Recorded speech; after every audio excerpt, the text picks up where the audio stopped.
Hello again. Today we're going to continue our discussion of composite materials, specifically focusing on the development of classical lamination theory. Thus far, we've identified one of the key assumptions associated with the behavior of composite materials.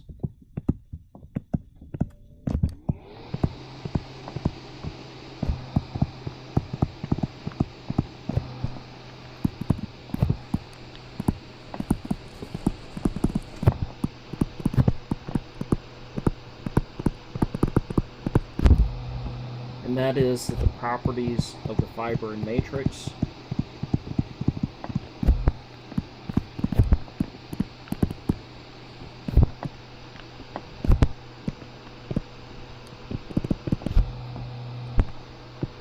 may be smeared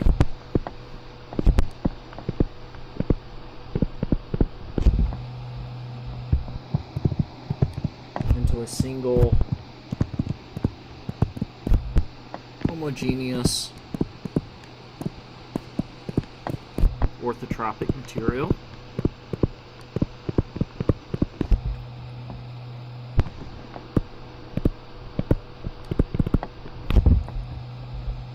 And this is key because otherwise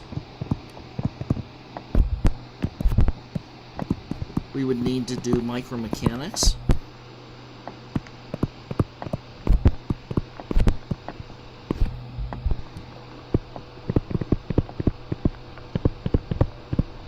Structures.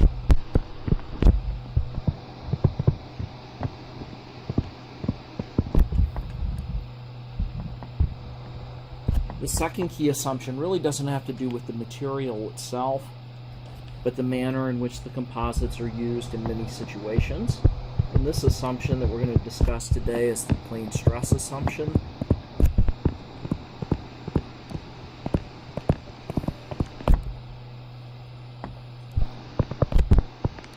Which results from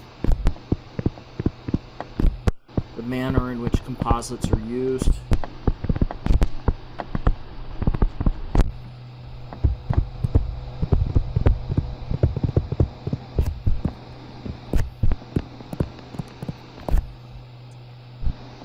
in many situations.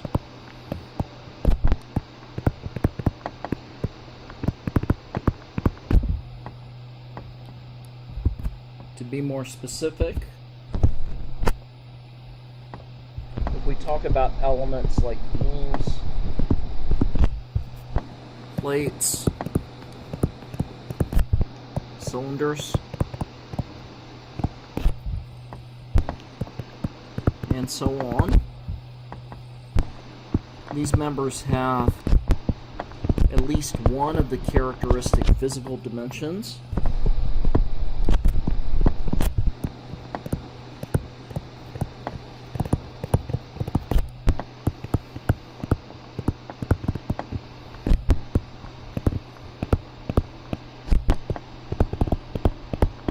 that is much larger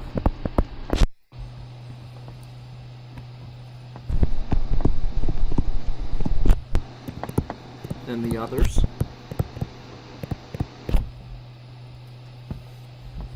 For example,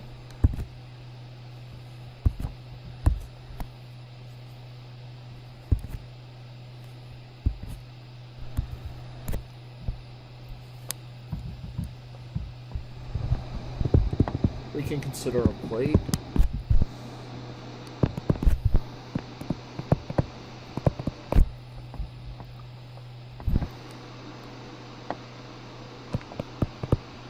which has two in-plane dimensions,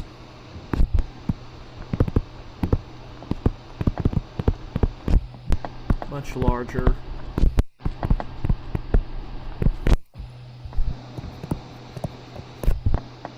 than the through thickness dimension.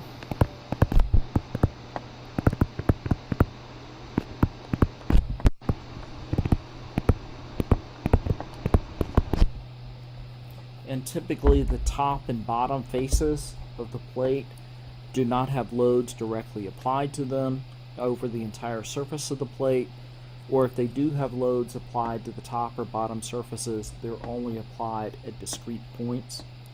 For all other situations on the top and the bottom surfaces, the stresses at those locations are equal to 0. If the plate is thin in comparison to the in-plane dimensions, then it's difficult for the stresses to build up to be large.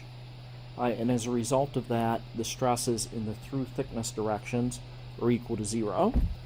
And so in our plane stress assumption, we'll take something that looks like a plate. Again, it's thin in the through thickness direction in comparison to the other directions. And if we take our element of material so that we can look at the stresses again, we'll assume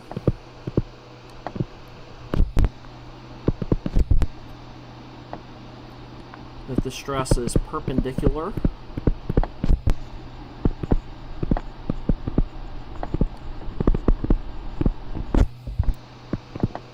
to the through thickness direction.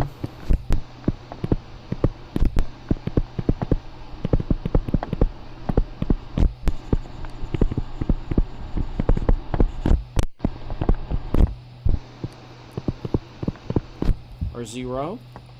So if we look at our element of material,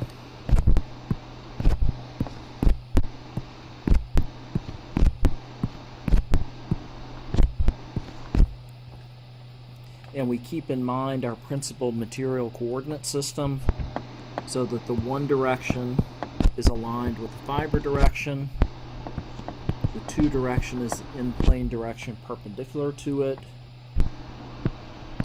and the 3 direction is the through thickness directions. Then we're going to say the stresses that act on this top face and this bottom face are equal to 0. So the stresses that can act on the top face are sigma 3, tau 1 3, and tau 2 3. They are all identically equal to 0.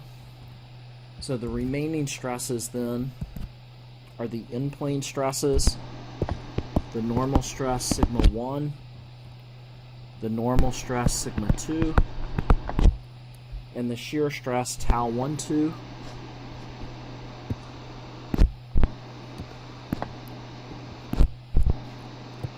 And put in my normal stress arrows on the other faces as well.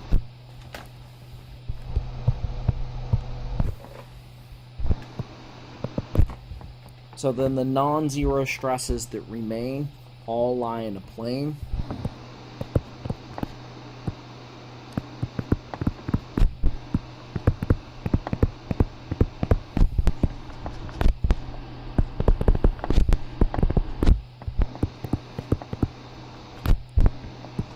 Hence the name plane stress.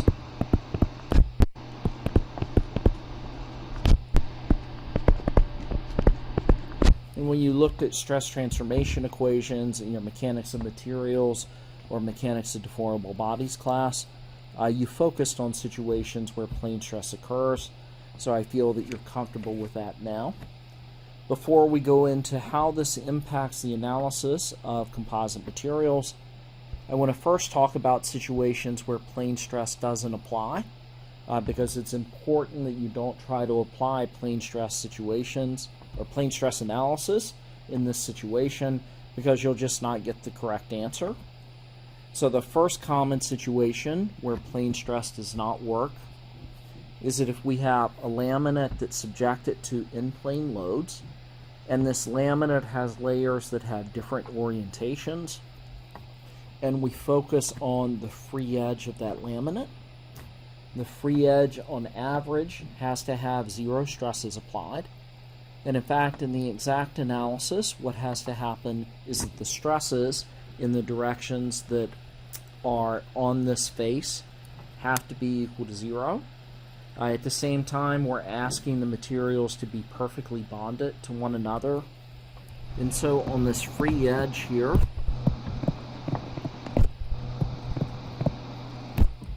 the stresses become really large.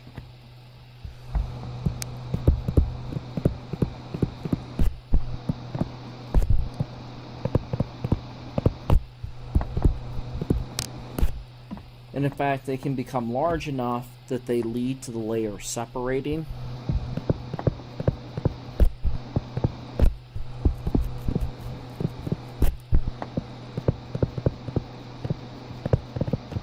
And the separation process is delamination.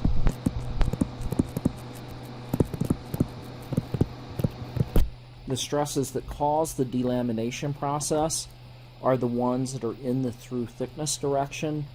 As it's drawn here, those would be the tau 1,3, tau 2,3, and sigma 3 stresses.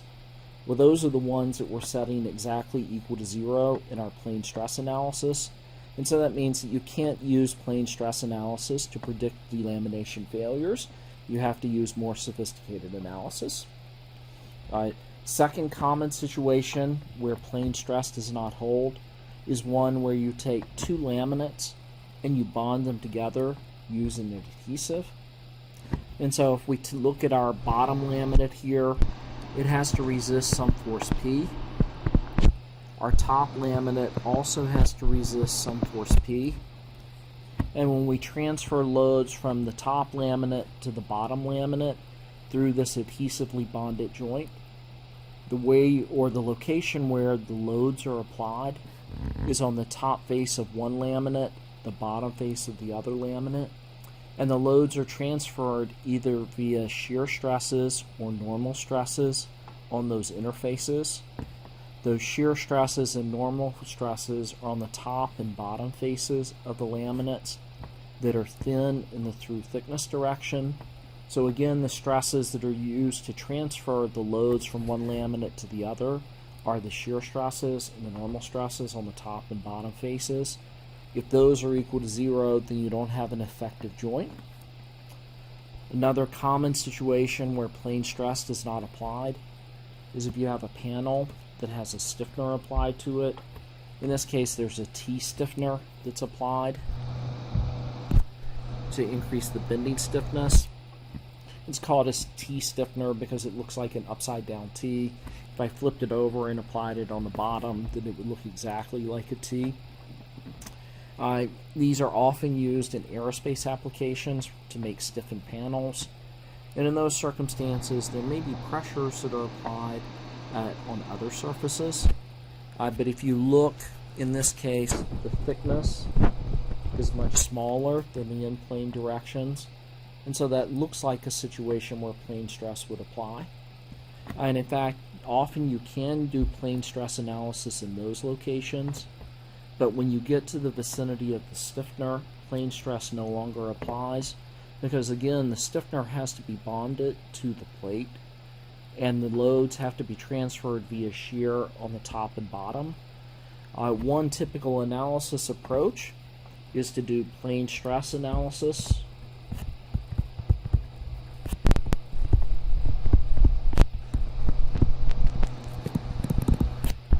bar from the stiffener.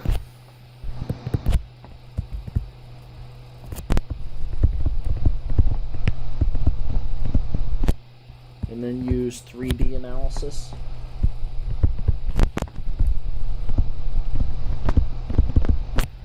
At the stiffener.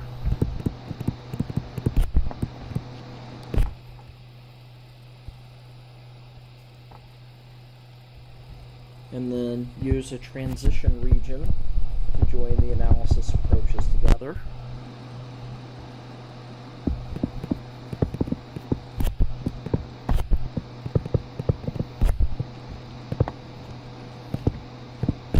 And this sounds complicated, and it is a bit more complicated than either doing fully 3D analysis or fully plane stress analysis. But the reason for doing it is plane stress is so much more efficient than fully 3D analysis is that it's worthwhile to go through these headaches. And a final common situation is one that often comes up in rotorcraft applications, where we need to transition the thickness of the composite material from a thicker value to a thinner value. One of the ways that you can do this is by stopping some of the layers inside the thickness. You can think about having an exterior ply that goes something like this, and then you've got the second ply that doesn't go all the way across the length of the laminate. Similarly, the third ply terminates, the fourth ply does, the fifth ply does, and then the remaining plies continue all the way across the width. The location where these layers terminate are referred to as ply drop locations. And these layers that terminate, the termination is referred to as ply drops, because the plies drop out of the stacking sequence of the laminate that we'll see later. If you look at these four situations, the one thing that they have in common is the geometry has some abrupt discontinuity. If you look at the free edge here, that's the most extreme case of a discontinuity, where you've got laminate inside of the laminate, and then when you get immediately outside of the laminate, there's no more laminate. So you go from no laminate to laminate abruptly, or laminate to no laminate abruptly. When we look at the bonded joint, then you go from having the top laminate, abruptly you have the two laminates that are bonded together, and then you go abruptly to having only a single laminate. That's a situation where, again, there's a geometric discontinuity. With a stiffened panel, you've got no stiffener, then a stiffener, then no stiffener. Again, there's abrupt geometric discontinuity. And finally, with the ply drops, you've got thick laminate, thin laminate, quickly transitioning in thickness. So a key indicator of when plane stress does not apply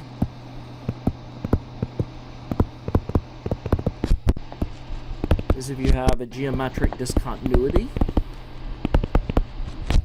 in the thickness direction,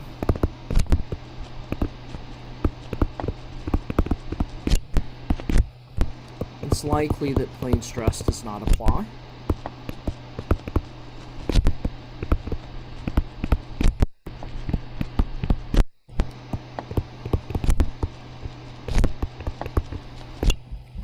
And if you think about it, then this gives you some indication of how you can avoid having large stresses in the through thickness direction. So one of the ways that you might go about doing this is, instead of having abrupt transitions in geometry, you'd spread out the transitions in geometry.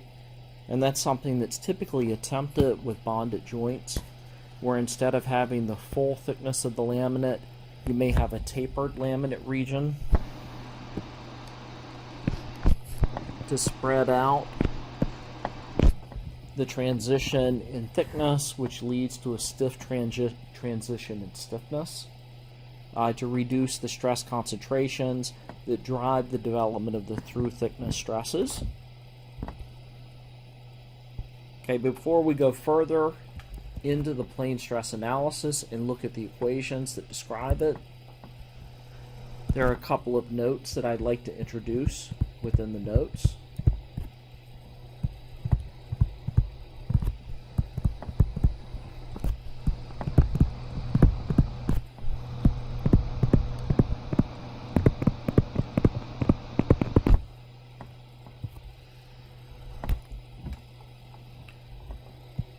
First of all, the stresses that are set to 0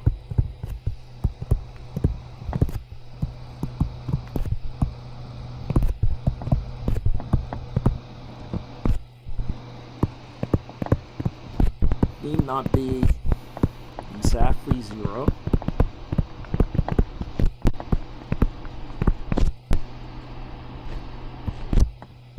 They just need to be much smaller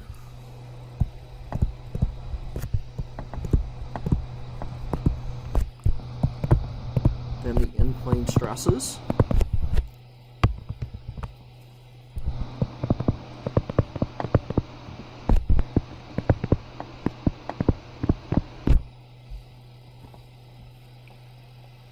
And if we want to get really cute, there are analysis techniques where we use the results from a plane stress analysis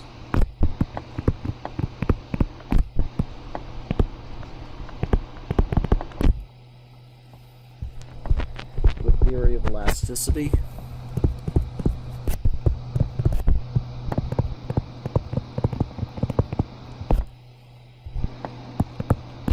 To back out the other stress components.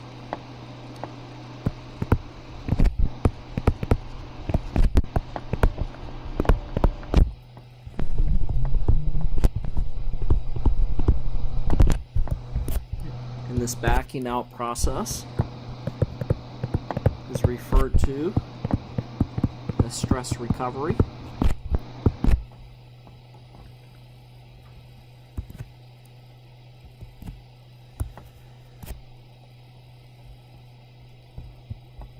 Okay, second note,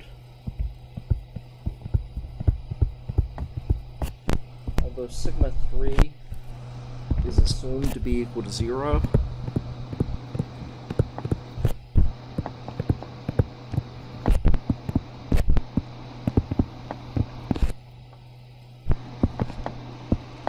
the strain in the through thickness direction epsilon 3 is not. And the reason it's not is just because of the Poisson effect.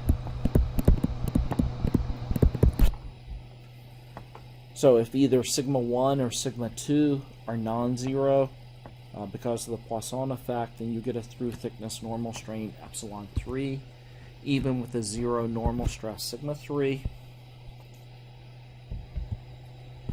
And then the third one is probably the most important of these, and it's coupled with the first one, is even though you can do an accurate plane stress analysis, if the stresses in the through thickness direction are smaller or much smaller than the in-plane stresses, but they're still non-zero, they can still lead to failure.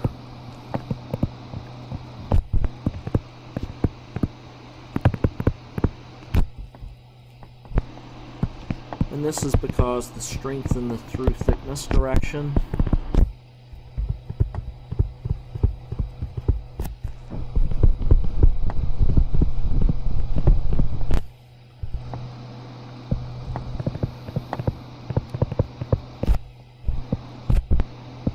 is typically much smaller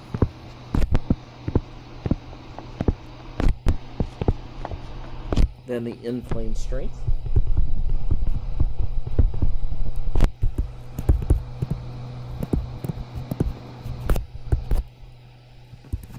And from a practical viewpoint, this is probably the most important one to keep along. We'll also revisit the second one later.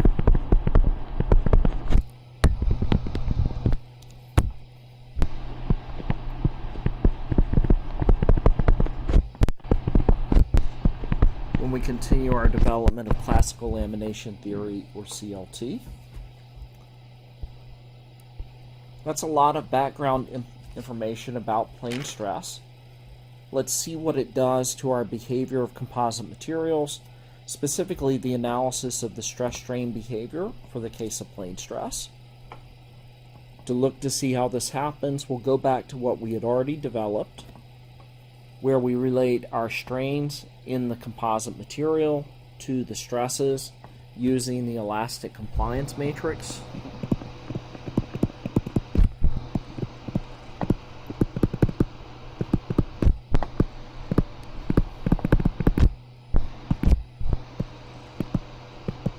Or just the S matrix.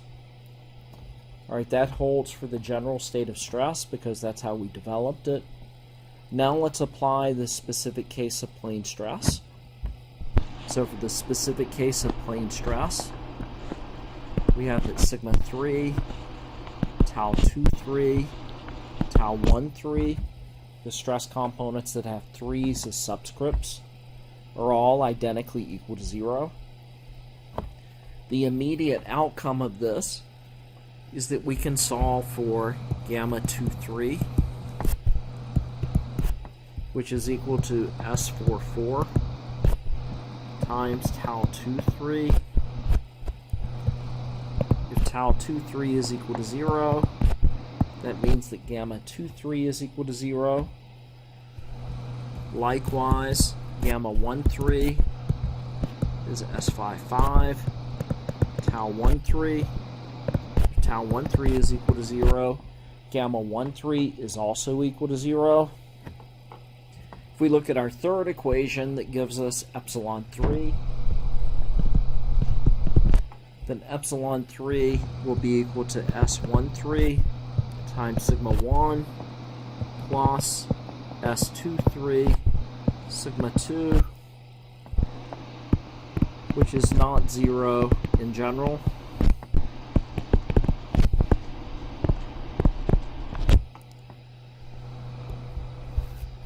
And I'm going to go ahead and box this one because we'll pick it back up later. But again, we talked about the fact that even though sigma 3 is equal to 0, epsilon 3 is not equal to 0 because of the Poisson effect.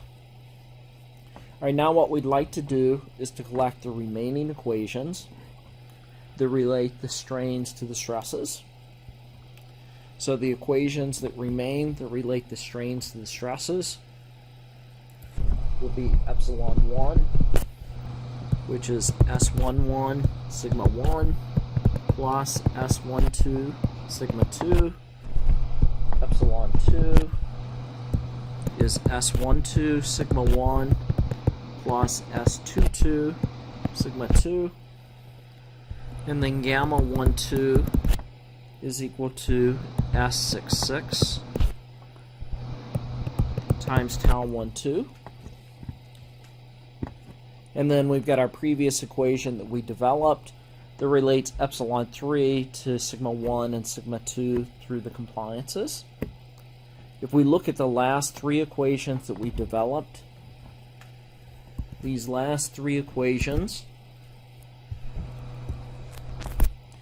relate the in-plane stresses,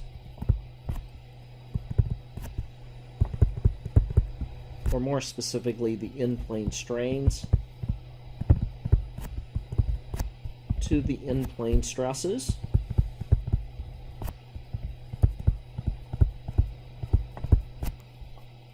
We can write that expression or the resulting equations in vector matrix form, so that epsilon 1, epsilon 2, gamma 12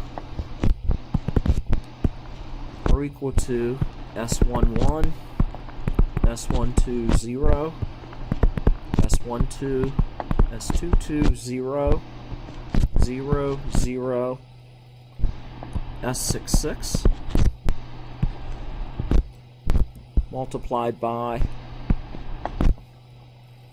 sigma 1, sigma 2, and tau 12.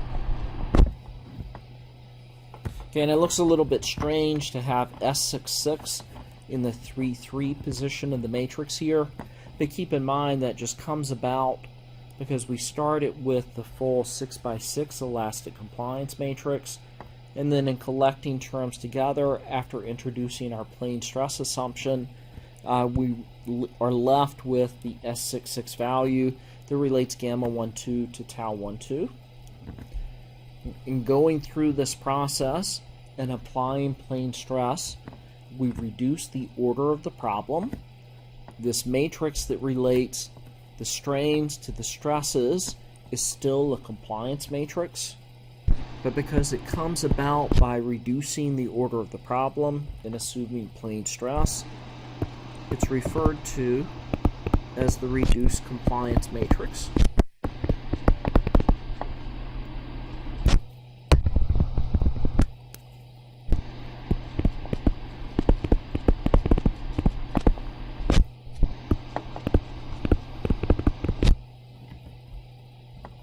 But the values of the reduced compliance matrix are exactly the same as the corresponding labeled values from the full elastic compliance matrix.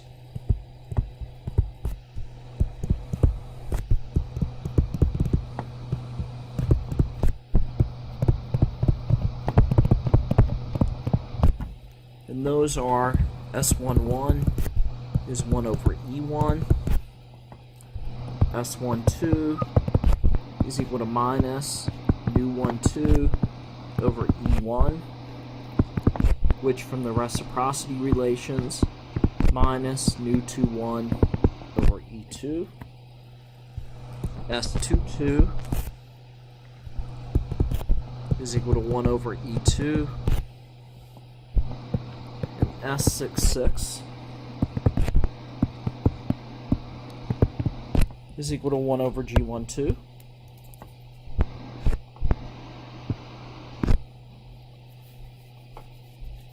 Okay, and this works conveniently if we know the stresses and we want to find the strains for the situation of plane stress. What if we have the opposite situation where we know the stresses, we know the strains and we like to find the stresses? Well, we can repeat the process that we used previously by starting with what we know, and that is for the general state of stress and strain, we can relate the stresses to the strains by using the elastic stiffness matrix.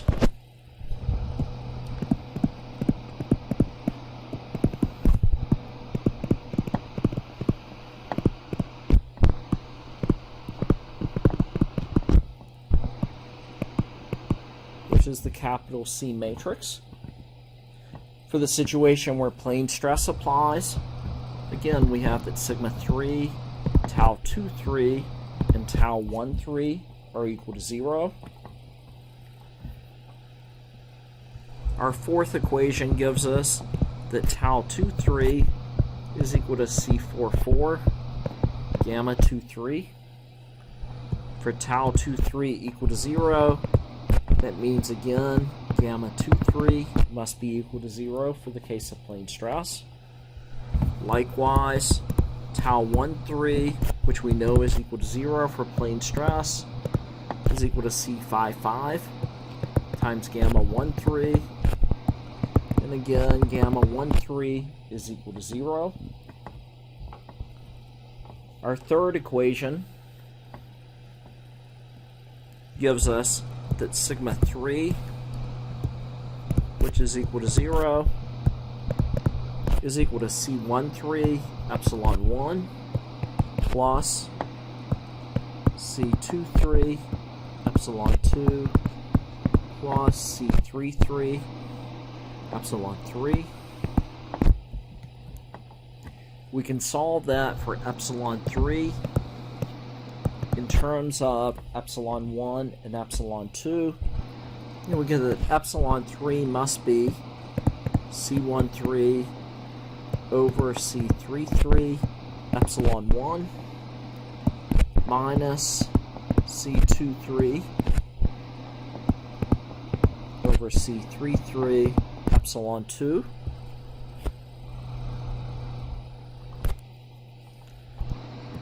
So if we know epsilon 1 and epsilon 2 and know that we have plane stress,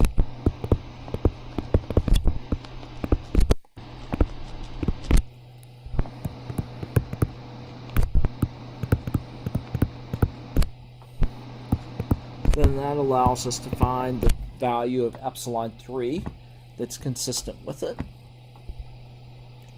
Okay, our remaining two equations are more complicated than we had when we were trying to find the strains using the stresses. Let's go ahead and write them out. So the first equation that we'll obtain is that sigma 1 is equal to C11 epsilon 1 plus C12 epsilon 2 plus C13 epsilon 3. And then the second equation is that sigma 2 is equal to C12 epsilon 1 plus C22 epsilon 2 plus C23 epsilon 3. Let's substitute our equation that we developed for epsilon 3 into each of these two equations. Need to generate a little more space in order to be able to do so.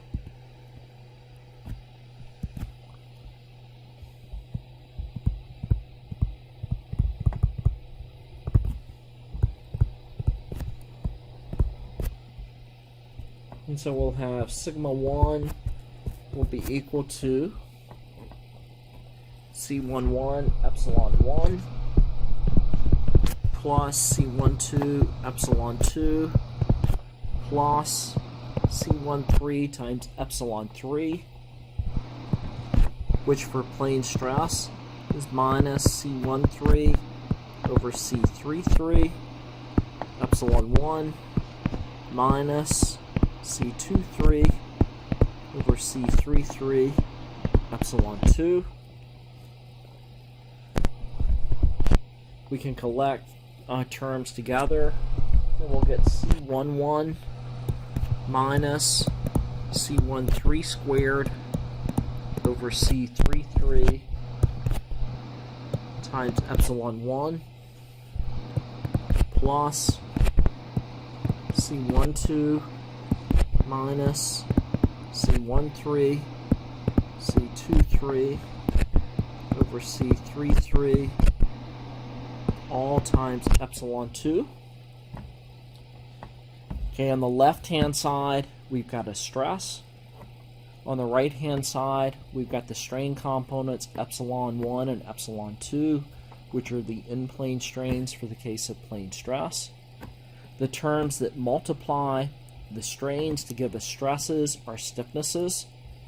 They come about for this situation where we've reduced the order of the problem. So these values here are reduced stiffness values.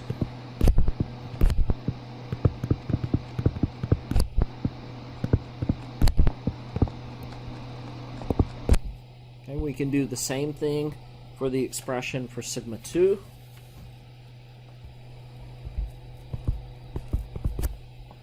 For sigma 2, we'll have C12 epsilon 1 plus C22 epsilon 2 plus C23 times minus C13 over C33 epsilon 1 minus C23 over C33 epsilon 2. Again, we'll regroup terms, and we'll obtain C12 minus C13 C23 over C33 times epsilon 1 plus C22 minus C23 squared over C33 times epsilon 2. And then our last equation to relate strains to stresses is that tau 12 is equal to C66 times gamma 12.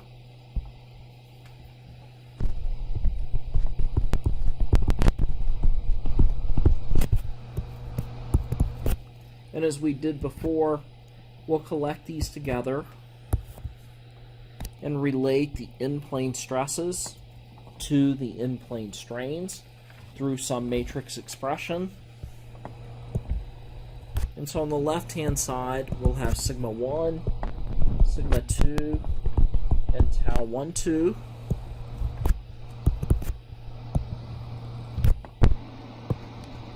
We'll have some matrix that relates the strains to the stresses, and multiplied by the strains written as a vector, epsilon 1, epsilon 2, and gamma 12. When we developed the reduced compliance expressions previously, let me just scroll back to them. We developed the reduced compliance matrix. We saw that we got exactly the same values for the reduced compliance matrix as we did in the full 6x6 elastic compliance matrix. However, from the case where we're relating the stresses to the strains for the case of plane stress, we no longer have exactly the same numerical values that relate the stresses to the strains. We have these reduced stiffness values where the reduced stiffness values are numerically different than the values that we had in the elastic stiffness matrix itself. As a result of that, we just can't substitute in C11 here, C12 here, C66 here, although I guess that's a lie. Could put C66 there because that's exactly the same. Instead, we need a new symbol. The new symbol that's common to use is capital Q. So this will be Q11, Q12, 0, Q12, Q22, 0, and then 0, 0, and then Q66. The values for these terms in this reduced stiffness matrix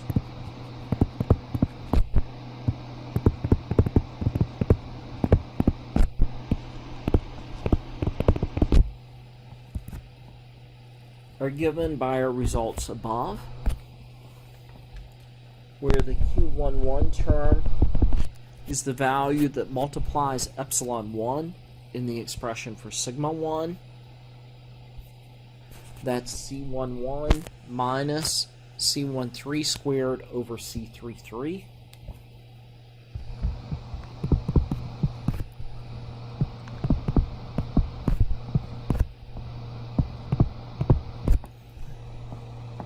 Q12 is a value that multiplies sigma 2, or multiplies the value of epsilon 2 in the expression for sigma 1. And that is C12 minus C13, C33 over C33, and that should be C23, sorry. Q22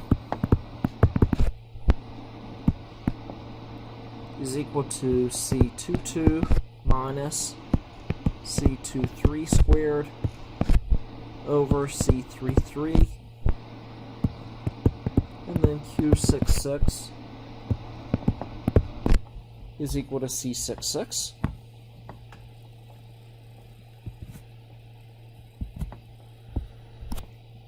And again, just keep in mind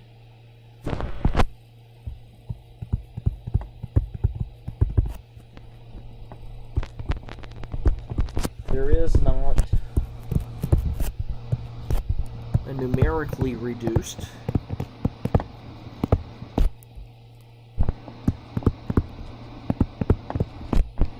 compliance matrix.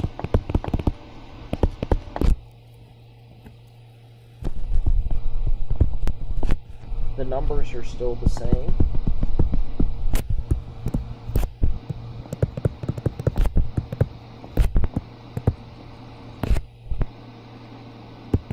We've just removed some of the equations.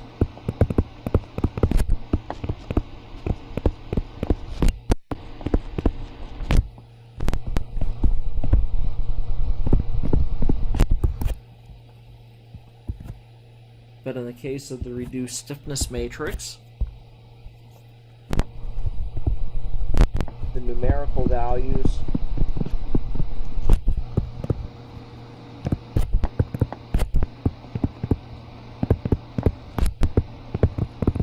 in the reduced stiffness matrix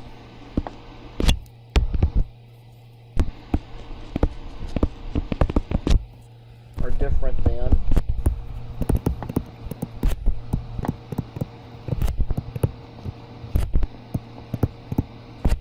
the numerical values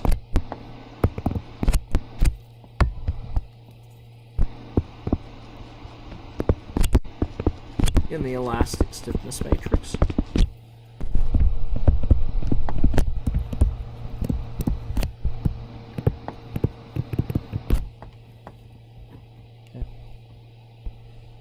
Can write out the equations collectively then. If we have the stresses and we want to find the strains for the case of plane stress,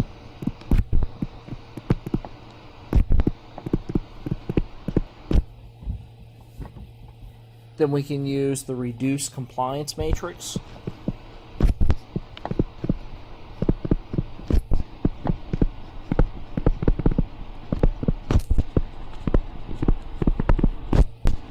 which has the same symbol as the full 6x6 elastic compliance matrix because the numerical values are the same.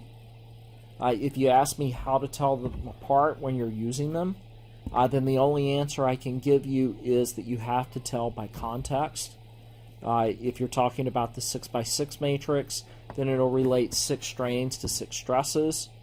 If you're talking about the 3x3 reduced compliance matrix, it'll relate 3 in-plane strains to 3 in-plane stresses for the case of plane stress.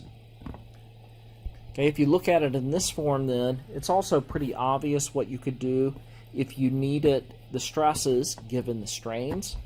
You could just invert the above expression. That'll give you the stresses in terms of the strains through the reduced stiffness matrix.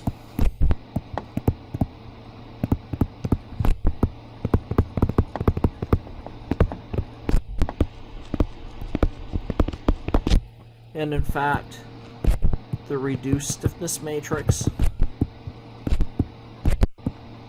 is just the inverse of the reduced compliance matrix for the case of plane stress.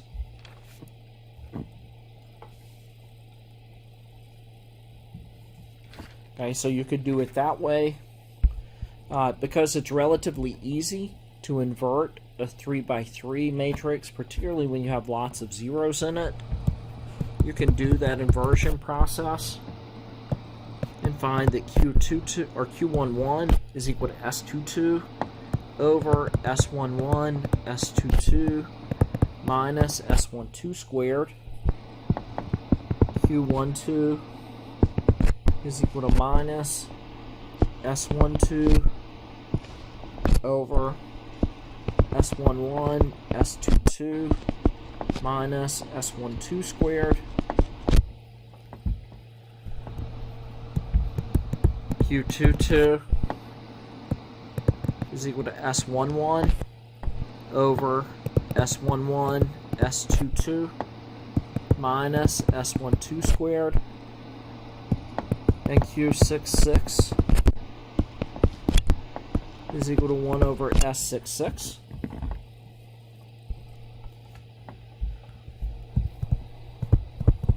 We can do even better because we can conveniently write the elastic compliance matrix or the reduced compliance matrix terms in terms of the engineering elastic constants.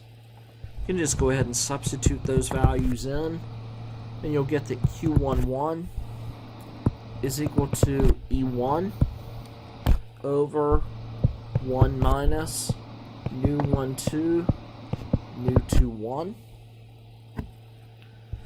Q12 is equal to nu 12 E2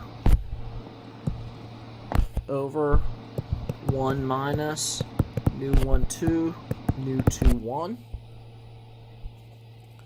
From the reciprocity relations, that's nu 21 E1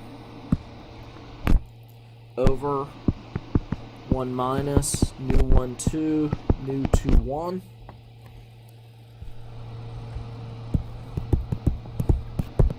Q22 is E2 over 1 minus nu 12 nu 21.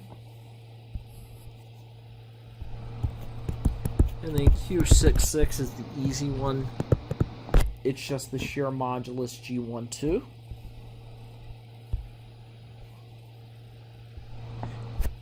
Nu 21 is a value that typically doesn't appear when you have lists of properties for the composite materials. But remember that we can just get it from the reciprocity relations. So that nu 21 is equal to nu 12 times E2 over E1. And in general, nu 21 is not equal to nu 12. When we go to solve problems, we still have the pairing of stress and strain terms that we have to consider.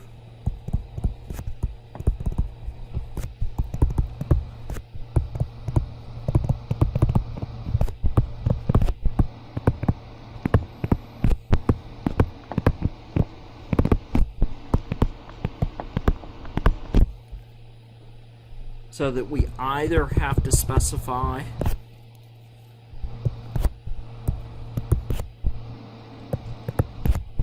sigma 1 or epsilon 1, sigma 2 or epsilon 2,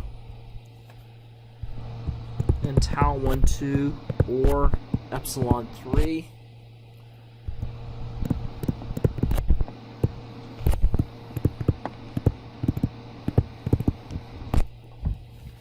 In order to solve problems. That's really just a special case of the 6 equation pairs that we had developed before for the general case of loading, where in this case what we've said is we have plane stress. And so because we have plane stress,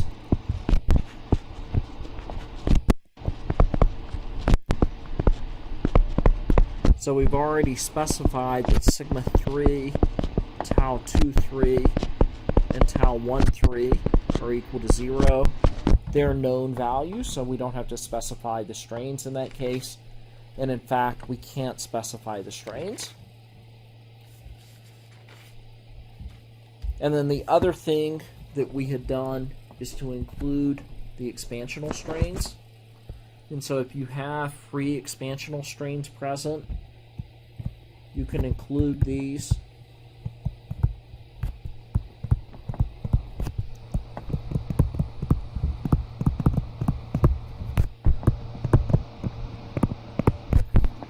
We focused on temperature and moisture.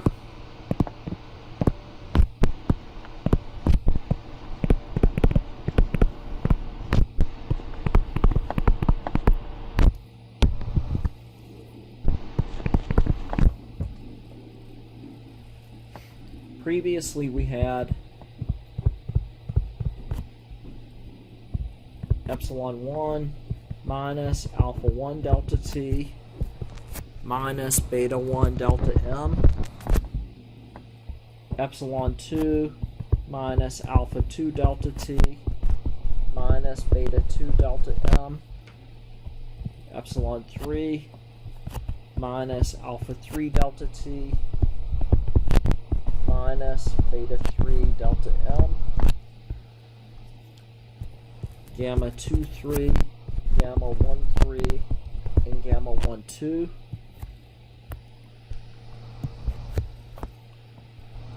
We're equal to the elastic compliance matrix, S11, S12, S13, S12, S22, S23, S13, S23, S33, S44, S55, S66, multiplied by sigma 1, sigma 2, sigma 3, tau 1 3, sorry, tau 2 3, getting ahead of myself, tau 1 3, and tau 1 2. Again, for the case of plane stress, sigma 3, tau 2 3, and tau 1 3 are all equal to 0. The outcome of this is that we still have the gamma 2 3 and gamma 1 3 are equal to 0. That's still true if we have plane stress. Epsilon 3 will be equal to alpha 3 delta T plus beta 3 delta M plus S13 sigma 1 plus S23 sigma 2.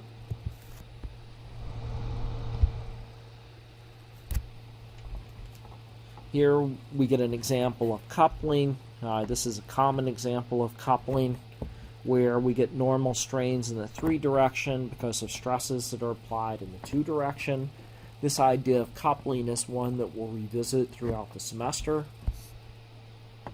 We can collect the remaining expressions together so that we have epsilon 1 minus alpha 1 delta t minus beta 1 delta m,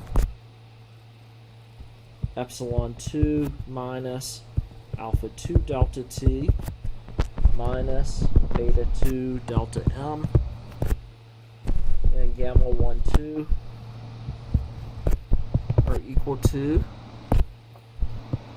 S11, S12, 0, S12, S22, 0, 0, 0, S66, multiplied by sigma 1, sigma 2, and tau 1, 2, or the inverse relations.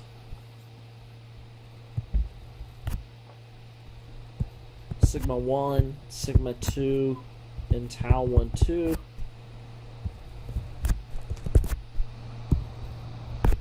are equal to the reduced stiffness matrix, the Q's,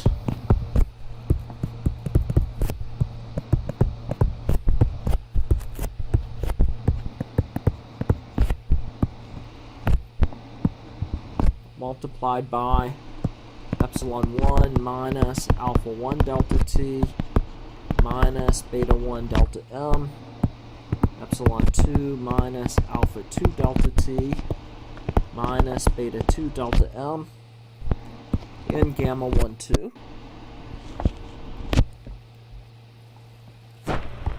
And this is the one that we'll take advantage of most often once we do our development of classical lamination theory.